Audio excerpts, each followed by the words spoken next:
할렐루야. 가을을 맞아서 제가 그동안에 열매란 주제로 몇 차례 말씀을 전했는데, 오늘은 추수감사절을 앞두고 추수할 때라는 제목으로 여러분과 함께 은혜를 나누고자 합니다. 오늘의 이 말씀을 준비하는 것은 얼마 전 뉴스를 보다가 가을 추수하는 농부를 보게 되었습니다. 그런데 금년에 가을의 작황이 아주 좋지를 못합니다. 그것은 이상한파로 인해서 가을을 맺게 하는 수정 자체가 잘 이루어지지 않다 보니까 열매를 많이 맺지도 못했는데, 거기다가 이상기온이 계속되어서 여름철에는 비가 많이 오고 또한 얼마나 무더웠습니까?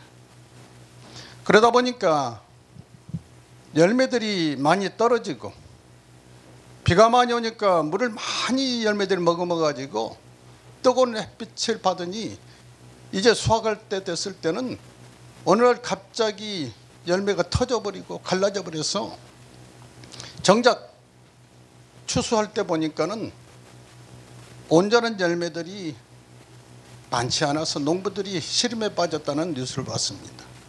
작황이 좋지 않으니까 당연히 과일값도 오르고 채소값도 오르는 그런 상태입니다. 맺히기는 그래도 봄철에는 많이 맺혔는데, 그나마라도 이제 정작 수확할 때는 온전한 열매가 많지 않았다. 이것을 보면서 추수 때 알고 온 곡간에 들이고 쭉정이는 불에 태운다는 말씀이 생각나서 추수할 때라는 제목을 가지고 오늘 말씀을 전하는데, 오늘 말씀의 본문은 요한복음 4장 35절입니다. 너희는 넉 달이 지나야 추수할 때가 이르겠다 하지 아니하느냐? 그러나 나는 너희에게 이르노니 너희 눈을 들어 밭을 보라 하여서 추수하게 되었도다.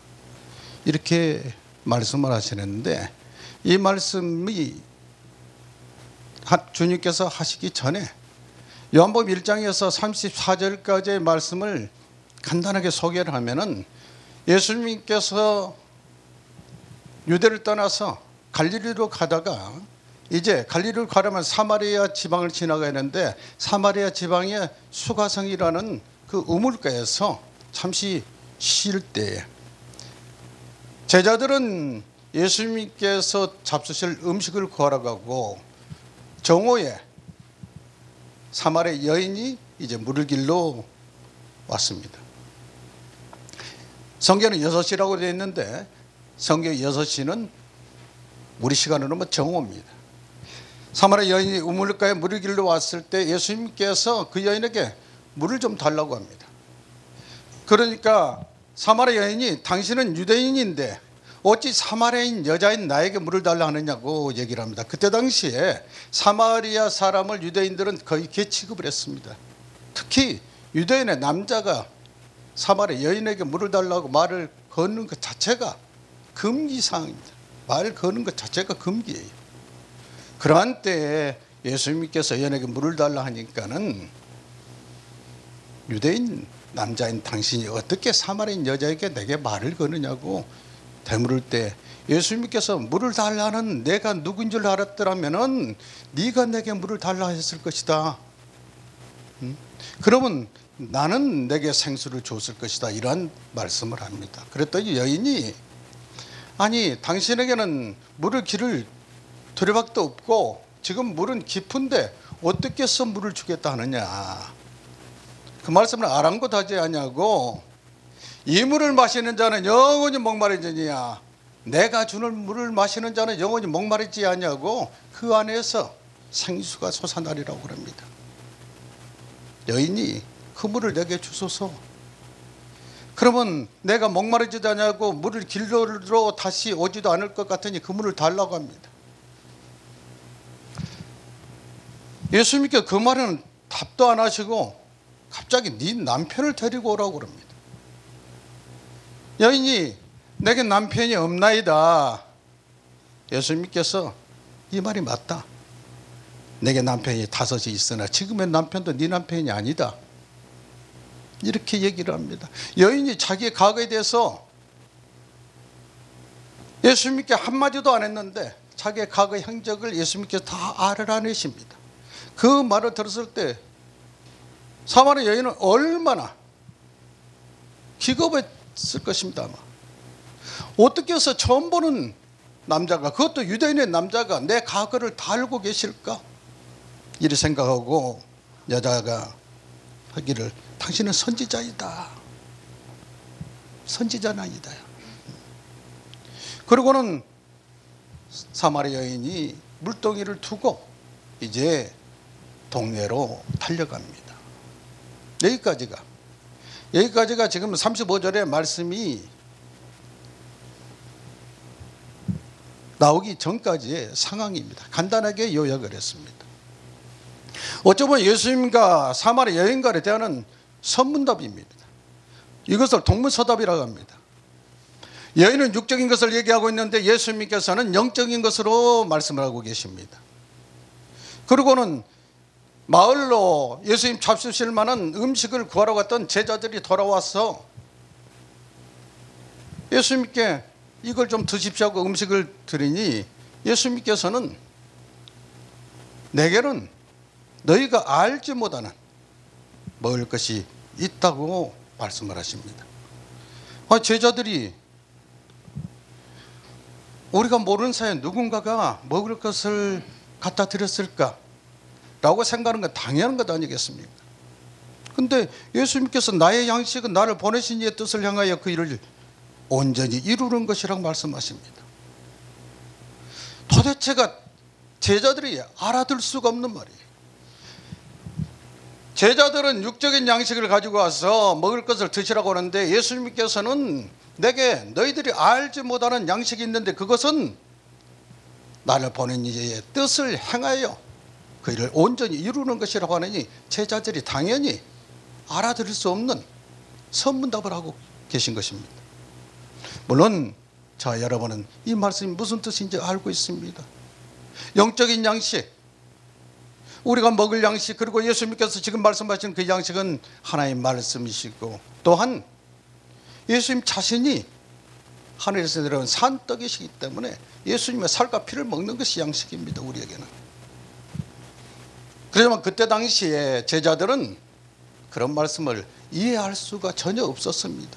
그리고 사마리아 여인에게도 네 안에서 영원히 목마르지 않냐고 그 안에서 생수가 솟아내리는 것은 우리는 그것이 성령이라는 것을 알고 있지만 그때 당시 그들은 알 수가 없었습니다. 그리고는 예수님께 그야말로 뜬금없이 오늘 말씀 35절 너희는 넉 달이 지나야 추수할 때가 이르겠다 하지 아니하느냐 그러나 나는 너희에게 이르노니 너희 눈을 들어 밭을 보라 휘어져 추수하게 되었도다. 아주 생뚱맞게 갑자기 눈을 들어서 들을 보라고 그러십니다.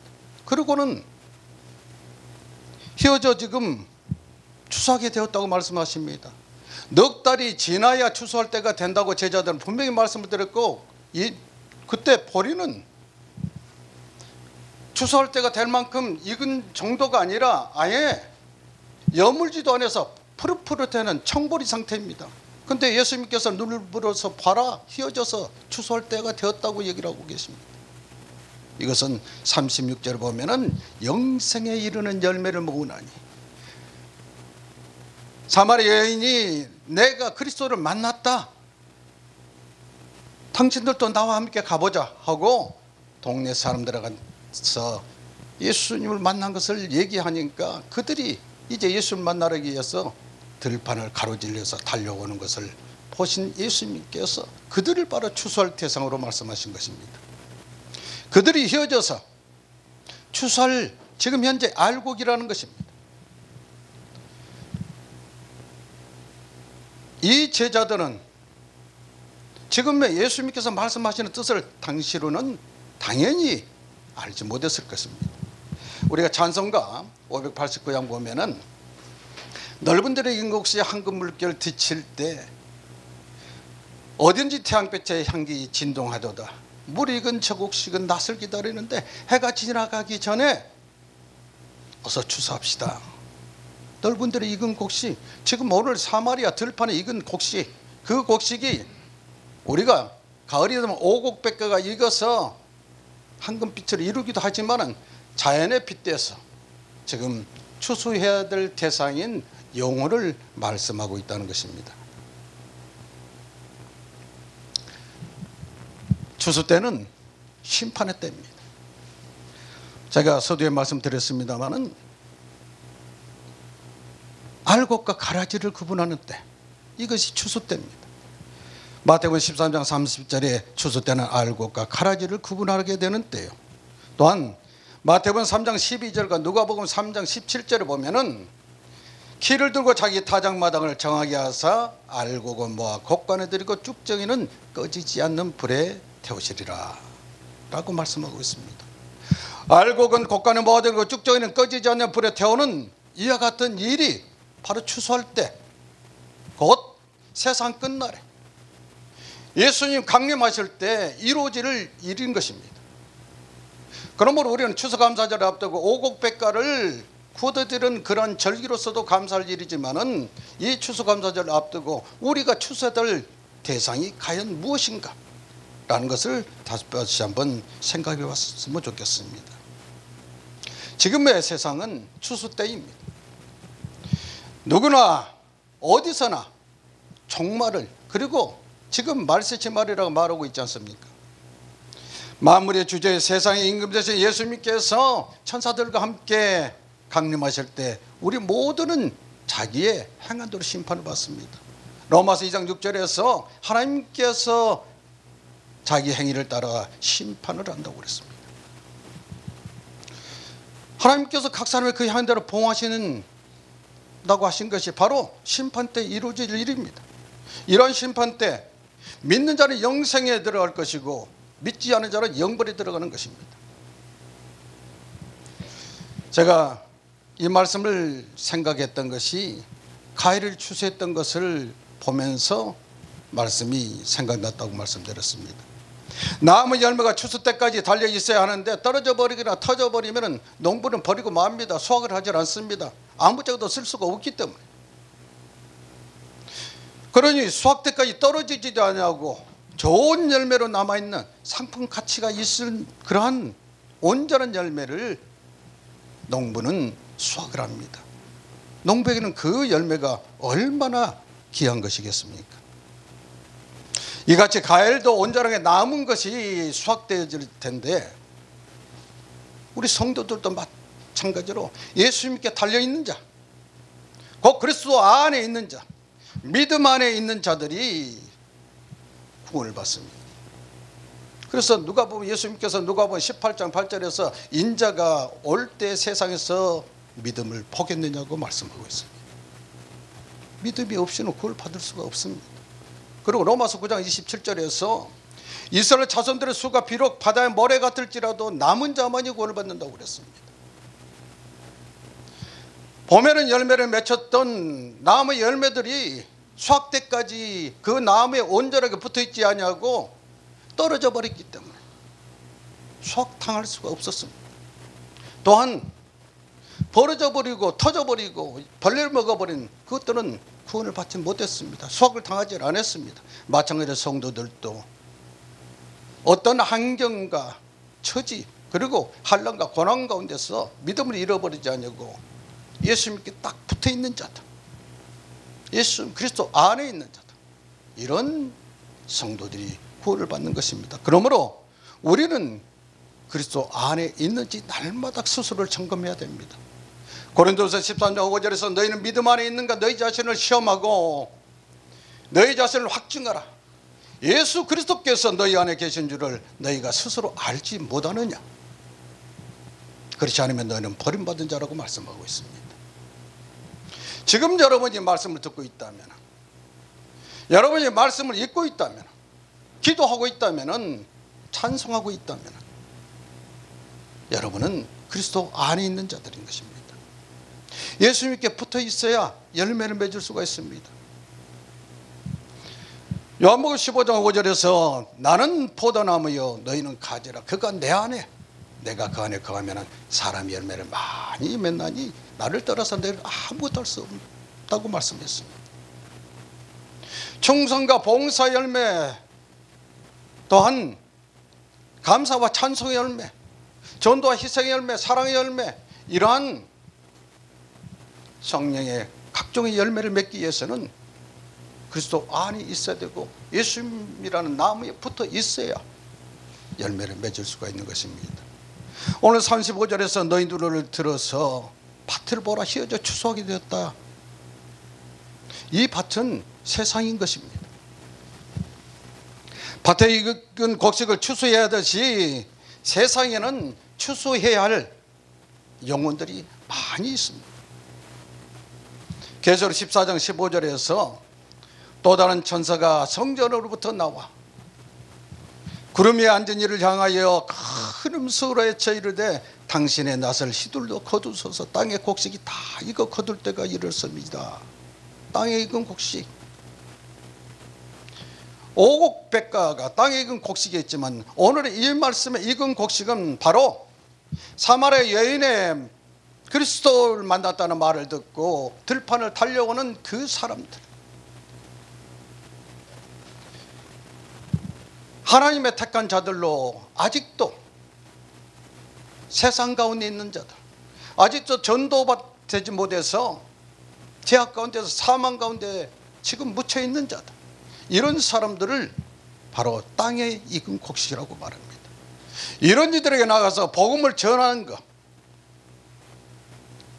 사마리아 여인이 내가 그리스도를 만났다 가보자 하고 동네 사람들을 이끌고 예수님 앞으로 나오는 것처럼 우리도 예수 그리스도를 만났으니 우리도 나아가서 예수 그리스도에 보라 라고 전해야 됩니다.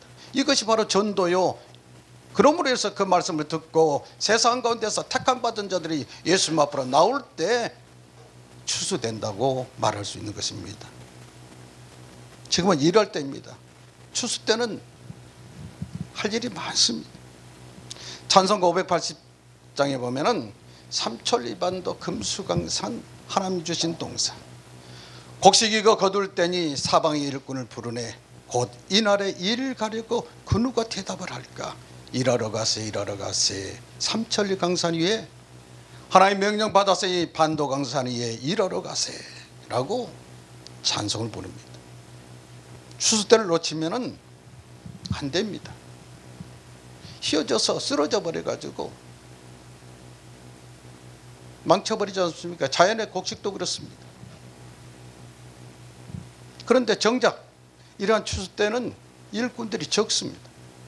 마태복음 9장 37절에서 38절 말씀을 보면은 추수할 것은 많되 일꾼이 적으니 그러므로 추수하는 주인에게 청하여 추수할 일꾼들을 보내달라고 하라고 말씀하셨습니다. 이 추수할 것만 할 때 일꾼이 적으니 얼마나 바쁘겠습니까? 그런데 이때 잠자는 자들이 있습니다. 잠언서 10장 5절에서는 추수 때 자는 자는 부끄러움을 끼치는 아들이라고 그랬습니다. 혹여 지금 마지막 때다, 종말이다, 그리고 말세지말이라고 하는 세상 끝이 거의 다 됐다고 하는 이때 추수할 대상들은 세상에 너무도 많이 있는데 아직도 복음을 듣지 못해서 믿지 못해서 나오지 못한 그 영혼들에 나가서 복음을 전해야 되는데 그 일을 방기한 채 잠을 자고 있지는 않은지 자 여러분 스스로를 한번 점검해 봐야 됩니다. 추수 때는 농부가 한 알의 곡식이라도 더 거두려고 애씁니다. 하나님께서 한 생명이라도 더 예수 그리스도의 피로 구속을 받아서 구원에 이를 수 있도록 지금 그 일을 감당할 만한 추수할 일꾼들을 부르고 계십니다. 일하러 가세요 일하러 가세요. 곡식이도 거둘 때 이 사방의 일꾼을 부른다고 말씀하고 있지 않습니까? 하나님께서는 죄인 한 사람이 회개하면은 하늘에서는 회개할 것 없는 의인 90으로 말미암아 기뻐하는 것보다 더 한다고 그랬습니다. 마태복음 18장 12절에 13절의 말씀도 양 100마리가 있는데 그 중에 하나가 길을 잃었으면은 99마리를 산에 두고 가서 길을 잃은 양을 찾지 않겠느냐. 만일 찾으면 길을 잃지 아니한 99마리보다 이것을 더 기뻐하리라고 말씀하고 있습니다. 지금 예수님께서 잃어버린 양, 그 양을 찾고 계시고 이 양을 찾을 수 있는 일꾼들을 지금 부르고 계십니다.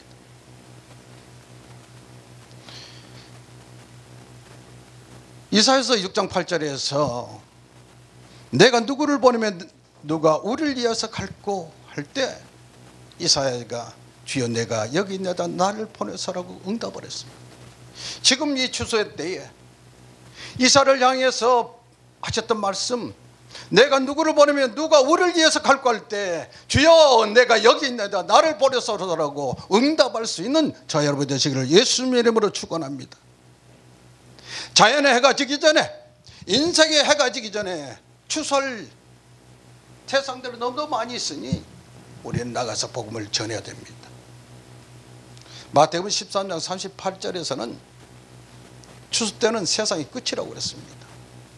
세상이 끝날이 지금 다가오고 있으니 한 영혼이라도 우리는 더 구해야 되지 않겠습니까? 복음전은 마치 휘어진 곡식을 거둬들인 같이 하나님의 택한 백성을 세상에서 건져내는 것이 전도이고 추수입니다. 사마리아 여인이 그리스도가 계시니 와보라 했던 것처럼 다시 말하자면 우리도 저들에게 나가서 아직도 주를 알지 못해서 세상 가운데 묻혀있는 저들에게 나가서 예수님께로 나아보라고 전해야 합니다. 이러한 추수 때, 이 추수 때는 심판의 때이기 때문에 어쩌면 두려울 때도 있겠지만 하나님의 자녀들은 심판의 때 추수 때를 즐거워해야 됩니다. 왜? 하나님 앞에 가서 차렸다 칭찬받고 지금까지 하는 일에 대해서 상급받을 수 있는 것이기 때문에, 그리고 천국 곳간에 들어갈 수 있는 알곡이기 때문에, 영생에 들어가는, 자신이 영생에 들어가는 것이 얼마나 감격스러운 일이겠습니까? 그러므로 기뻐해야 됩니다. 세상의 추수 때도 기뻐합니다. 저희 옛날에 시골에서 보니까 보리타작을 하고 배를 벨 때는 일꾼들에게 줄 고기와 술을 넉넉히 준비하고 또 그때는 쌀밥을 해가지고 아주 일꾼들이 잘 먹였습니다. 그리고 추수 때 일꾼들은 품삯을 더 주기도 합니다. 그러니 일꾼들은 잘 먹기도 하고 품삯을 더 받아서 좋고, 주인은 봄에 씨앗 뿌리고 여름에 김매서 예수고 수고했던 것을 가을 거쳐 해가지고 곡간에 들이니 기쁘고, 그래서 뿌린 자나 거두는 자가 기쁠 때가 바로 추수 때입니다. 세상에 추수 때도 잔치를 하는데 우리 마지막 추수 때 우리도 주님의 상에 참여할 수 있는 잔치에 참여하는 걸로 생각하고, 주님 언제 오실 것인가 그때를 궁금해할 것이 아니라 주님이 언제 오시든 나는 주님 앞에 가서 칭찬받을 수 있는 사람인가를 점검할 수 있는 저 여러분이 되시기를 예수님으로 축원합니다. 이제 며칠 후면은 추수감사절입니다. 세상에 오곡백과를 거둬들인 것도 감사할 일이고 그 또한 무한 감사한 일입니다. 지금껏 말씀드린 것은 세상의 추수가 아니라 영적인 추수의 대상인 영혼, 천하보다 귀한 생명을 대상으로 해서 말씀을 전했습니다. 그러나 우리가 이 추수감사절이 절기를 지키는 추수감사절의 의의도 다시 한번 새겼으면 좋겠습니다. 우리 모두 구원받은 하나님께 감사, 지금까지 받은 은혜를 감사하고 앞으로 받을 또한 은혜를 감사하고, 이 감사를 마음으로 감사하고 물질로 감사하고 몸으로 감사를 드리는 추수감사절이 되시기를 예수님 이름으로 축복합니다. 아멘.